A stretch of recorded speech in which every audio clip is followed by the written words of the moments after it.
Hello, what's up? My name is Billy Thorne and welcome to another one of my creations. Today I'll be showing you one of the most significant dialogues to come out of British GQ's interview with Jordan Peterson. In this interview, Helen Lewis asks profound and meaningful questions, which I really value from this interview. Not only is it thought-provoking, but it's an open conversation from two seemingly opposing sides. I encourage you to watch the full interview, link in the description. First, I'll play this section that I find most meaningful, explain it in more comprehensible terms, and then I'll expand on my thoughts about it. This conversation actually transitioned from another much larger conversation, but the main idea starts at about 1 hour and 3 minutes if you want more context. But so why do you think women change their names when they get married traditionally? If it's not about transfer of property ownership traditionally? So basically, Helen Lewis, the interviewer, believes that marriage is a patriarchy by explaining how women changing their last name is about leaving their family to become part of the man's family. I don't know if I have an opinion about that.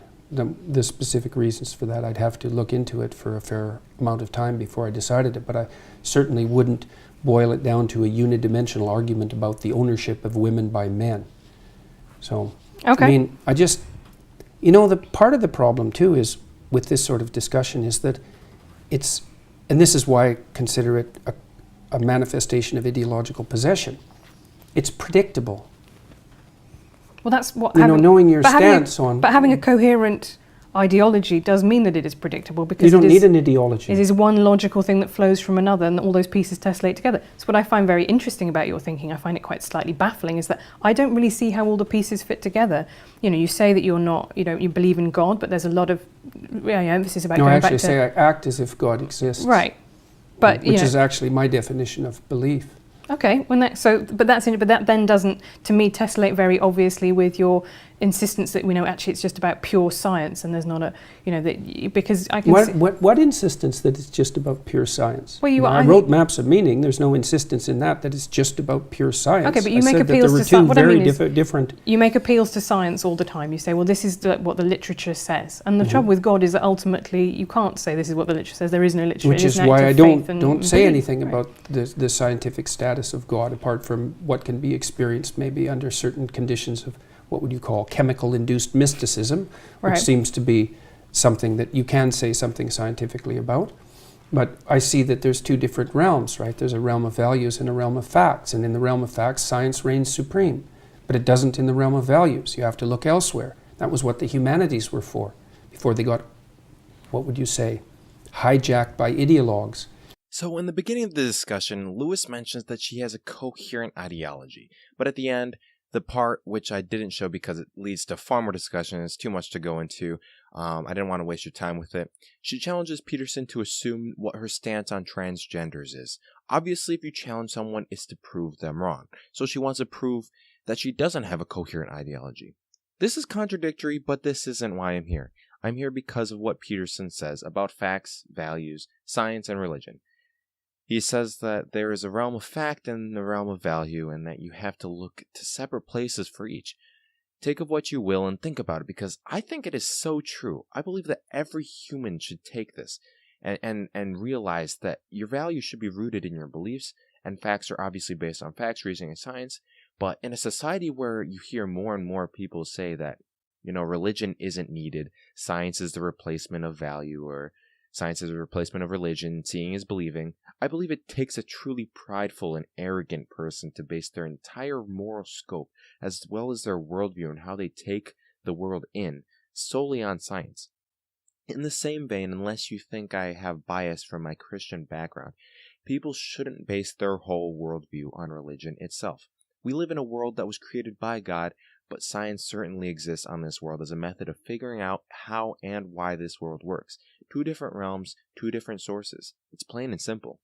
And the idea that something should be consistent. You were talking about the necessity for consistency in ideology. It's like, I'm not hearing what you think. I'm hearing how you're able to represent the ideology you were taught. And it's not that interesting because I don't know anything about you. I could replace you with someone else who thinks the same way. And that means you're not here. That's what it means. It's not pleasant. So you're not integrating the specifics of your personal experience with what you've been taught to synthesize something that's genuine and surprising and engaging in a narrative sense as a consequence. And that's the pathology of ideological possession. It's not good. And it's not good that I know where you stand on things once I know a few things. It's like, why have a conversation? I already know where you stand on things. I bet you don't know where I stand on all things. I would hope that was true. Secondly comes, in my opinion, the most important aspect of their conversation. Earlier within the interview, Lewis had explained her concern for the Western world being controlled by tyrannical patriarchy. From her views on marriage to her views of the workforce, she mentions patriarchy to be a part of several problems within our current Western societies. Peterson dutifully challenges her on all of these points, proceeding with literature and facts to refute much about what she says on patriarchy. Finally, Peterson points out this pattern where Lewis often falls upon patriarchy to be her be-all and end-all answer to several significant problems.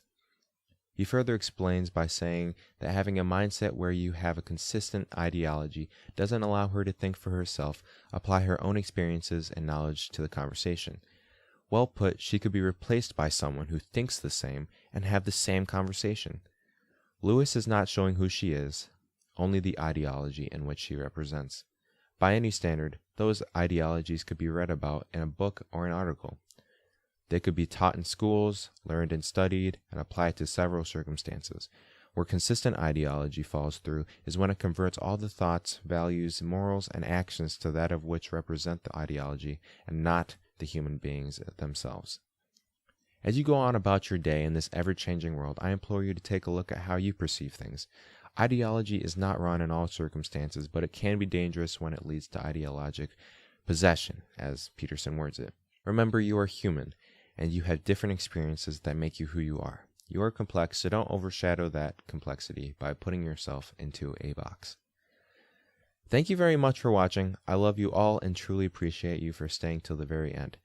Remember to exercise your freedom of speech and post a comment below.